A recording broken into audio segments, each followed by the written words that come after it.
Agatha கிறிஸ்டியின் ஸ்டைல்ஸில் நடந்தது என்ன? அத்தியாயம் 5 பகுதி 2. விசாரணையே அற்பமாய் எவி ஒதுக்கித் தள்ளிய ஆளுமை வெகு பிரமாதம். உங்க எல்லாருக்கும் மூளை கழண்டு போயிருக்கு. நீங்க மீனம் மேஷம் பார்க்கறதுக்குள்ள அந்த ஆளு கிராமத்தையே விட்டே ஓடியே இருக்க போறான். இந்த கொலையை மாதிரி நான் சொல்லும் இதையும் இந்த மடக்கூட்டம் காலந்தாழ்த்தி தான் புரிஞ்சிக்க போகுது. அந்த ஆளுக்கு மட்டும் சரியான மூளை இருந்தா இங்கே பொறுமையா காத்திருந்து கழுத்தை தூக்கு கயிறுக்கு நீட்ட மாட்டான். எவியை நம்பிக்கையற்று பார்த்தார் ஜான். இங்கே என்ன நடந்திருக்குன்னு எனக்கு தெரியும். ஜானை குற்றம் சுமத்தி பேசினார் எவி. இந்த டாக்டருங்க சொல்றத நீ கேட்டிருக்க. எதை பண்ணக்கூடாதோ அதை பண்ணியிருக்க. அதுங்களுக்கு என்ன தெரியும்? ஒரு மண்ணும் தெரியாது. அவங்கள பார்த்தா நாம பயப்படுற அளவுக்கு மட்டும் பண்ண தெரியும். அது இன்னொரு முட்டாள் கூட்டம். முட்டாள்களை சுலபமா கண்டுபிடிச்சிடுற என்னாலேயே கண்டுபிடிக்க முடியாத அளவுக்கு படு முட்டாள் இந்த டாக்டர் வில்கின்ஸ் மாரடைப்பான். இதைதான் அவன் சொல்வான். டாக்டர்லயே மூளை இருக்கிற எந்த மனுஷனா இருந்தாலும் அவளோட புருஷன்தான் விஷம் வச்சு அவளை கொன்னிருக்கான்னு க்ஷணத்துல தெரிஞ்சுப்பான். அவளோட படுக்கையிலே கொல்லுவான்னு நான் எப்ப பாரு சொல்லிக்கிட்டே இருந்தேன். பாவப்பட்டவ இப்ப பண்ணிட்டான். இத்தனை இருந்தும் நீங்க எல்லாம் என்ன செய்வீங்க? கூடி நிப்பீங்க. மாரடைப்பு, விசாரணை இப்படின்னு முணுமுணுத்துக்கிட்டே இருப்பீங்க. ஹே ஜான், போய் கண்ணாடி முன்னால நில்லு. உலகத்தின் முழு முதற் முட்டாளை பார்த்தவனாய். என்ன பண்ற சொல்ற ஹெவி? கேட்டார் ஜான். உதட்டோரம் விளைந்த உணர்ச்சியற்ற புன்முறுவலை தவிர்க்க முடியாமல் எல்லாத்தையும் விடு ஹெவி. அவர் கழுத்தை பிடிச்சு தரன்னு இழுத்துக்கிட்டு உள்ளூர் போலீஸ் ஸ்டேஷன் வரைக்கும் என்னால போக முடியாது ஹெவி. அப்போ வேற எதையாவது உபயோகமா பண்ணலாமே. எப்படி செஞ்சான்னு கண்டுபிடி. அவன் ஒரு நுட்பமான கடங்காரன்டா. விதவிதமான முறைகளை கையாண்டிருப்பான். எது அதுன்னு தேடு. இக்கட்டத்தில் இந்த எவிலியின் ஹோவர்ட்டையும் அந்த ஆல்ஃபிரட்டையும் ஒரே கூரைக்குள் போட்டு வைத்து அமைதியும் நீடிக்க செய்வது என்பது இயல்வே இயலாத காரியம் என்று வேகமாய் எனக்கு புரிந்தது. ஜான், பரிதாபம். உருவாகியிருக்கும் இந்த இக்கட்டினை அவரும் முழுவதுமாக உணர்ந்துவிட்டார் என்பதை அவருடைய முகபாவத்திலிருந்து படிக்க முடிந்தது. தற்போதைக்கு அவருக்கு ஒரு தப்பிப்பு அத்தியாவசியமாய் தேவைப்பட்டது. வழிந்தோடும் நீரை போல அறையிலிருந்து நழுவி மறைந்தார். நாணி சூடாய் டீ கொண்டு வந்தார். அவர் நகர்ந்ததும் ஜன்னலோரம் நின்று கொண்டிருந்த பாயிரோ உள்ளே வந்து எவிலினை நேருக்கு நேராய் பார்த்தபடி உட்கார்ந்து கொண்டான். ஹலோ ஹெவிலின் ஹோவார்ட் என முக்கியப்படுத்தி அழைத்த பாயிரோ, உங்ககிட்ட சில விஷயங்களை நான் கேட்கணும் என்றான். அவனை விருப்பமற்று பார்த்தபடி கேட்டு தொலை என்றார் எவி. இதற்கு உங்க உதவியை நீங்களே விரும்பி தரும் அளவுக்கு உங்க நன்மதிப்பை சம்பாதிக்க நான் விரும்புகிறேன் என்றவுடன் எவியின் முகத்திலிருந்த விருப்பமற்ற தன்மை மலமளவென இலகியதை காண முடிந்தது. பேசியே சாதிக்கும் யமகாதகன். உங்களுக்கு உதவ விரும்புகிறேன். நீங்களும் உதவணும். அந்த ஆல்ஃபிரட்டை தூக்கில் ஏற்றுவதனால் மனமுவந்து உதவ நான் தயார் என்றார் அவரது முரட்டுத்தனம் குறையாமல். உடனேயே வேண்டாம் என்றார். தூக்கில் ஏத்துறது அவனுக்கு ரொம்ப இதமா முடிஞ்சிடும். ஒரு நொடிதானே வலி. இழுத்து வச்சு வெட்டணும், பழைய காலம் போல. அப்படின்னா நாம 2 பேரும் ஒரே இலக்கில தான் இருக்கோம் என்று சொன்னதில் எவியை இழுத்தே விட்டான் பாயிரோ. நானும் கொலைகாரனை தூக்குல தொங்க விடணுங்கிற ஒரே இலக்கோட தான் இருக்கேன். ஆல்ஃபிரட் அவரோ இல்ல வேற யாரோ, இன்னொருத்தங்கன்ற பேச்சுக்கே இடம் கிடையாது. இவன் குறுக்கே வரலேனா பாவம் எமிலி கொலை செய்யப்பட்டிருக்கவே மாட்டா. அவளுக்கு எதிரிகளா திமிங்கலங்களா கூடவே இல்லைன்னு நான் சொல்ல மாட்டேன். இருந்தாங்க. ஆனா அத்தனை திமிங்கலங்களும் அவளோட பணப்பையுக்கு பின்னேலே தான் சுத்தினாங்க. அவ உயிர் போதுமான அளவுக்கு பத்திரமா தான் இருந்தது. ஆனா குறுக்கே ஆல்ஃபிரட் வரான். பிறகு 2 மாசத்துல அவ பறந்துடுறா. ஒரு விஷயத்துல என்ன நம்புங்க ஹெவி என்று மிகவும் உண்மையாய் ஆரம்பித்த பாய்ரோ, ஆல்ஃபிரட் தான் அவனாயிருந்தா என்கிட்டே இருந்து அவர் தப்பவே முடியாது. என் தொழில் மீது சத்தியமிட்டு சொல்றேன், அவரை தொங்க விடாம ஓய மாட்டேன். அப்படி சொல்லு என்றார் எவி உற்சாகமாக. ஆனா நீங்க என்ன நம்பணும். இது என் வேண்டுகோள். உங்களுடைய உதவிதான் இந்த நிலையில எனக்கு விலை மதிப்பற்றது. ஏன் தெரியுமா? துக்ககரமான சம்பவம் நடந்துள்ள இந்த மாளிகையில உங்களுடைய கண்கள் மட்டும்தான் விம்மி புடைத்து அழுதிருக்கின்றன. எவி ஆச்சரியமாய் விழிக்க, அவருடைய கரடுமுரடான குரலில் இப்பொழுது புது ஸ்திரீ ஒன்று உருவாகியிருந்தது. அவ மேல நான் உயிரையே வச்சிருந்தேன்னு நீங்க நினைச்சீங்கன்னா, ஆமாம், அது உண்மைதான். அப்படிதான் இருந்தேன். இந்த எமிலி தெரியுமா? அவ படு சுயநலக்காரி. அவ பரோபகாரிதான். இருந்தாலும் ஒவ்வொரு தடவையும் அதுக்காக வட்டியோடு திருப்பி அவ எதிர்பார்ப்பா. மக்களுக்கு அவ செஞ்சதெல்லாம் அவங்க மறந்துடுறாத விரும்பவே மாட்டா. இந்த வகையில அன்பை அவ இழந்திருந்தா. உதவியை வாங்கிக்கிற கூட்டம் உடனே மறைஞ்சிடும். அன்பின் தழுவல் அவளுக்கு கிடைக்கலைங்கிறத அவ முழுக்க உணர்ந்திருந்தா. ஆனாலும் எதிர்பார்க்காதே சமாதானம் ஆகிப்பா. நான் வேற வழியில அவளுக்கு இதையே சொல்வேன். உனக்கு நான் பண்ற பணிவிடைக்கே நீ எனக்கு கொட்டி கொட்டி தரணும், பை நிறைய தரணும். ஆனா நீ செய்றியா? தோட்ட வேலைக்கு புதுசா ஒரு கைவுறை, ஓசில வர சினிமா டிக்கெட்ல 2 ஏதாவது தந்திருக்கியா? இல்ல. கூடுதலா ஒரு தம்புடி. அவ மேல நான் முழு அன்பா இருக்கிறதுல தான் அன்பை எதுக்கு வெளியில தேடிக்கிட்டு அலையிறேன்னு நான் சுட்டி காட்டினேன். அதை அவ புரிஞ்சுக்க மாட்டா. மாறா, நான் ஏதோ அவளை எதிர்த்து பேசி முறியடிச்சு போட்டுட்டதா வெளியிடுவா. அவ மேல முட்டாள்தனமா நான் பொறாமைப்படுறேனா சொல்லுவா. அவ பணத்து மேல எனக்கு ஒரே கண்ணாம். அதனாலதான் அன்பு காட்டுறேன்னு நான் கூசாம பேசுவா. துடிச்சிடுவேன். பணத்துக்காக நான் கதறலே. இதை எப்படி விளக்கிறது? அன்புக்காக அவ ஏங்கினது தாங்காம சொன்னேன். ஆனாலும் என் சுயமரியாதையை நான் விட்டே கொடுக்கல. ஆக இந்த கூட்டத்துல நான் மட்டும் தனியாளா ஆனேன். அவளை வச்ச கண்ணை எடுக்காம கண்காணிச்சுக்கிட்டே வந்தேன்.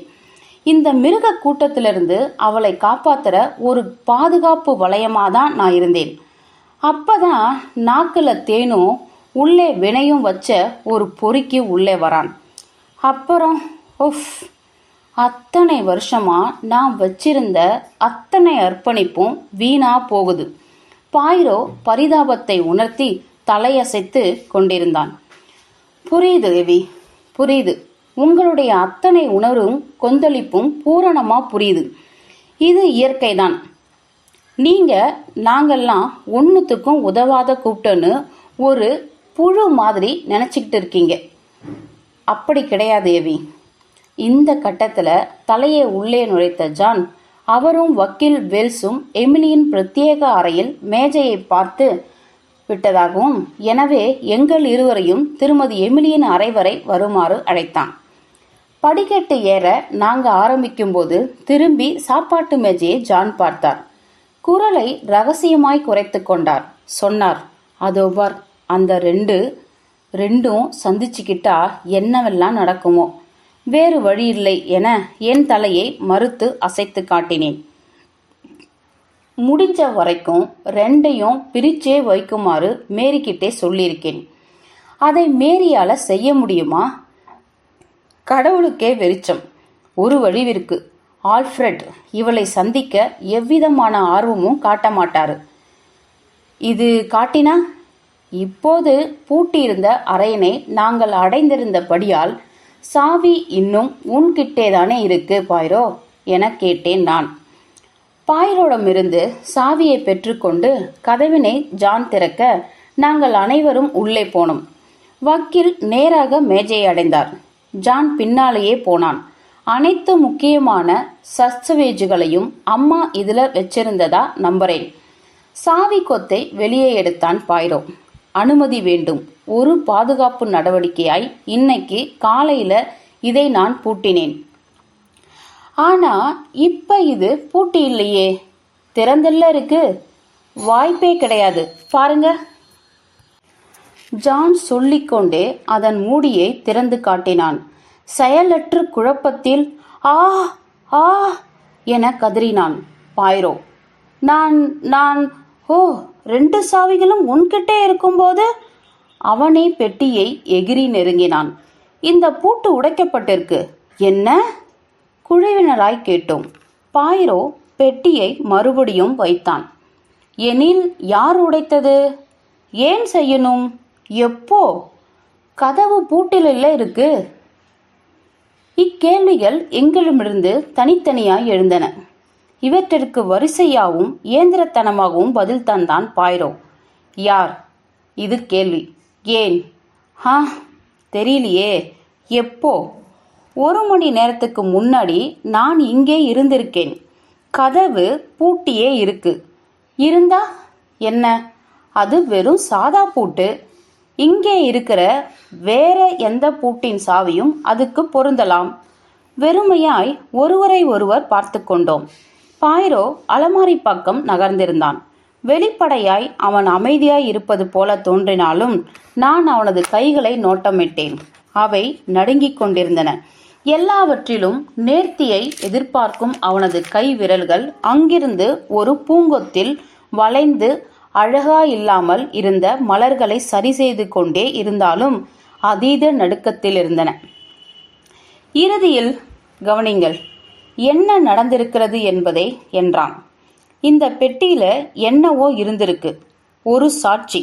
சின்னதா கூட இருக்கலாம். ஆனாலும் கொலையாளியை அடையாளம் காட்டக்கூடிய அளவுக்கு போதுமானது அது. அது கண்டுபிடிக்கப்பட்டு அதன் முக்கியத்துவம் பரவதற்கு முன்னாடி அந்த சாட்சியே இல்லாம பண்ணிடணும் என்பது அவனுக்கு மிக மிக முக்கியமாகிறது. ஆக துணிந்து அபாயத்தை கையில் எடுத்திருக்கான். அறைக்குள் நுழையவும் ஒரு துணிகர செயல். கைப்பெட்டியோ பூட்டியிருக்கு. அவசரமா புடிச்சாகணும். வேற வழி இல்லாம உடைக்கிறான். இந்த செயலால தான் அவன் வந்துட்டு போனதே நமக்கு தெரியுது. துணிந்து அகப்பட்டு கொண்டால் உயிர் அபாயம் வரும்னு தெரிஞ்சிருந்தும் செஞ்சிருக்கானா? அது அதி முக்கியமான ஒன்னாதான் இருக்கணும். ஆனா என்ன அது? என கத்தினான் பாய்ரோ கோபமாய். அது எனக்கு தெரியலையே. ஏதோ ஒரு வகையான ஆவணம். இதுல சந்தேகமே இல்லை. நான் இப்பொழுது அவனுடைய கோபம் மடை திறந்த காட்டாற்றாய் விரிந்தது. நான் ஒரு மூளையே அற்ற 5 அறிவு மிருகம். இப்படியா யூகிக்காம விட்டிருப்பேன்? சித்த சுவாதீனம் இல்லாதவன் மாதிரி இல்ல நடந்துகிட்டு இருக்கேன். பெட்டியை இங்கேயே அப்படியே நான் விட்டுட்டு வந்திருக்க கூடாது. என்னோடவே தூக்கிக்கிட்டு நான் வெளியேறி இருக்கணும். பெட்டிக்குள்ள இருக்கிறது முக்கியம்னு அலறிக்கிட்டு அதை பொதுவா ஒரு மேஜையிலையாவது விட்டு வைக்கிறது பண்ணி. நான் ஒரு மூளையற்ற பண்ணி. பாய்ரோ.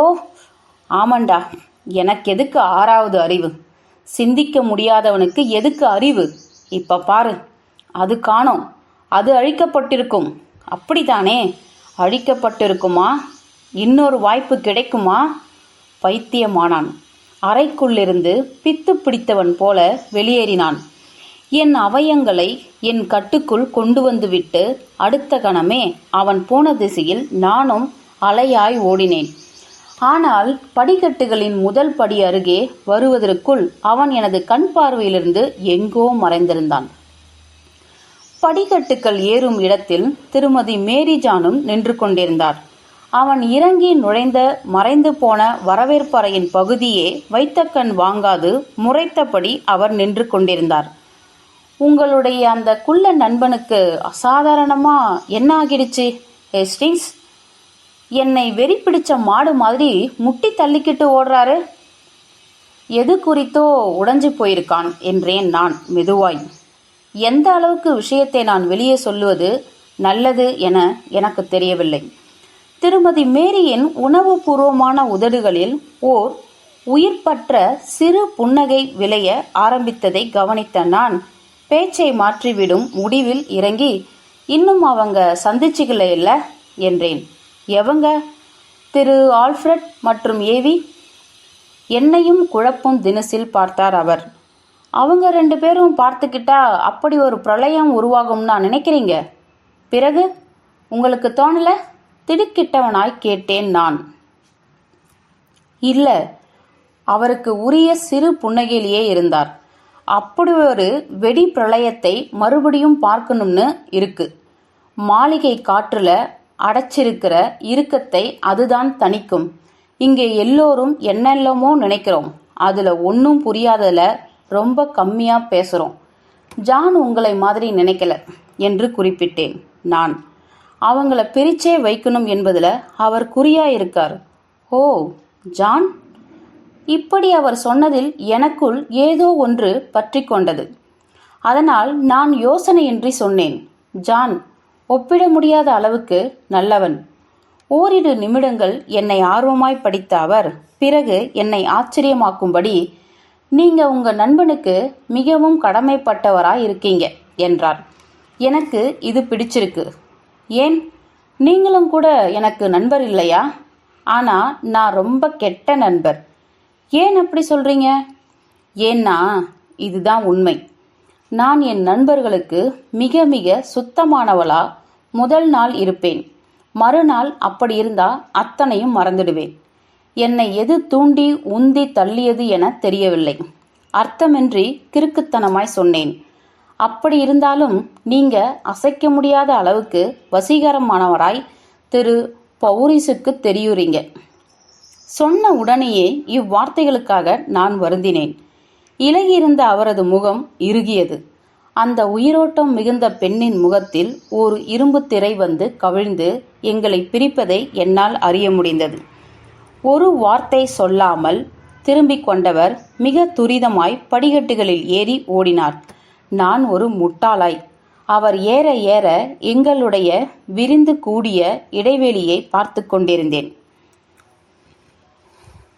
அச்சுறுத்தும் வகையில் கீழே நடந்து கொண்டிருந்த ஒரு கலேபரம் அப்பொழுது என் கவனம் முழுவதையும் திசை மாற்றியது. வெடித்து போய் பாயிரோ கத்திக்கொண்டிருப்பது கேட்டது. இதனால் என்னுடைய மதிப்பும் மரியாதையும் கேள்விக்குறியாகி கொண்டிருப்பதை காண காண வெறுத்து போனேன். இந்த குள்ள மனிதன் மாளிகையின் அனைத்து சங்கதிகளையும் தனது ஆளுமைக்குள் எடுத்துக்கொண்டதாய் பட்டது. என்ன படித்து என்ன புண்ணியம்? பொது இடத்தில், அதுவும் புது இடத்தில் பழக்கம் தெரியாவிட்டால் எதிர்பாராத சறுக்கல்களில்தான் கட்டுப்பாடு முழுவதையும் இழந்துவிடும் என் ஆத்ம நண்பனின் நடத்தையை கண்டு மற்றொரு முறை வருந்தி என்னால் தவிர்க்க இயலவில்லை. கடுப்பானேன். அதே எரிச்சலோடு வெறியாய் படியிறங்கினேன். என்னை பார்த்தான். அது அவனை அந்த நொடியிலேயே ஆசுவாசப்படுத்தியது. அவனை உள்பக்கமாய் இழுத்து போனேன். அங்கு அவனை பார்த்தேன். கோபம் வரவில்லை, பரிதாபமாயிருந்தது. என் அருமை நண்பா, நான் சொன்னேன். இதுவா புத்திசாலித்தனம்? நடந்துள்ள விபரீதத்தை இந்த வீடு முழுக்க தெரிந்து கொள்வதில் உனக்கு நிச்சயம் சம்மதம் இருக்காதில்லையா? அப்படி இருக்கும்போது நீ இப்படி செய்யறது தருமமா? கொலையாளியின் குகைக்குள்ளே நீ விளையாடிட்டு இருக்கே. நீ அப்படியா நினைக்கிற ஹேஸ்டிங்ஸ்? இதில் நான் நிச்சயமா இருக்கேன். சரி சரி நண்பா, நீ சொல்றபடி நடந்துக்கிறேன். நன்றி. ஆனா இந்த முடிவை கொஞ்சம் முன்னாடி எடுத்திருந்தா? விடு. சொரணை இழந்து வெட்கி என் அருமை நண்பனும் துப்பறியும் மேதையுமான பாயிரோ நிற்பதைக் காண எனக்கு மிகவும் பரிதாபமாய் போனது. ஆனாலும் நான் நுழைந்தது மிக சரியான ஒரு தருணத்தில் செய்துள்ள புத்திசாலித்தனமான செயல் என்பதில் அமைதியானேன். ஹேஸ்டிங்ஸ் என இறுதியாய் அழைத்தவன், வா நாம் கிளம்பலாம் என்றான். இங்கே வேலையெல்லாம் முடிச்சிட்டியா? இப்போதைக்கு ஆமாம். என்னோட என் அறை வரைக்கும் கூட வருவியாடா? மனப்பூர்வமாடா. அவனுடைய சிறு கைப்பெட்டியை எடுத்துக்கொண்டு வரவேற்பறை பிரெஞ்சு ஜன்னல் வழியாக வெளியேறினான். அப்பொழுது சிந்தியா உள்ளே நுழைவதற்காக வர அவளுக்கு வழிவிட்டு ஒதுங்கி நின்றான். பிறகு, ஒரு நிமிடம் செல்வி சிந்தியா என்றான்.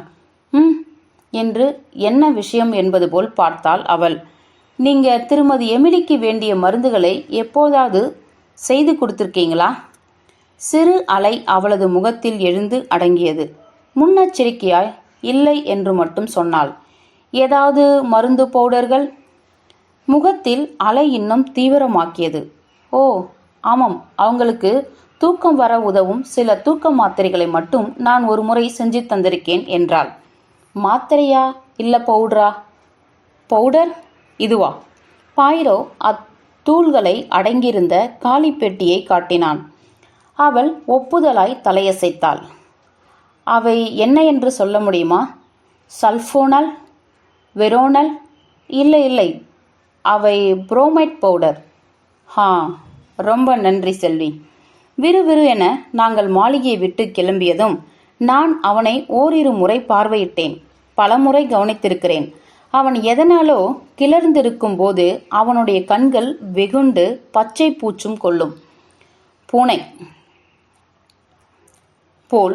போல் இப்பொழுது அக்கண்கள் பச்சை மரகதமாய் கனன்று கொண்டிருந்தன.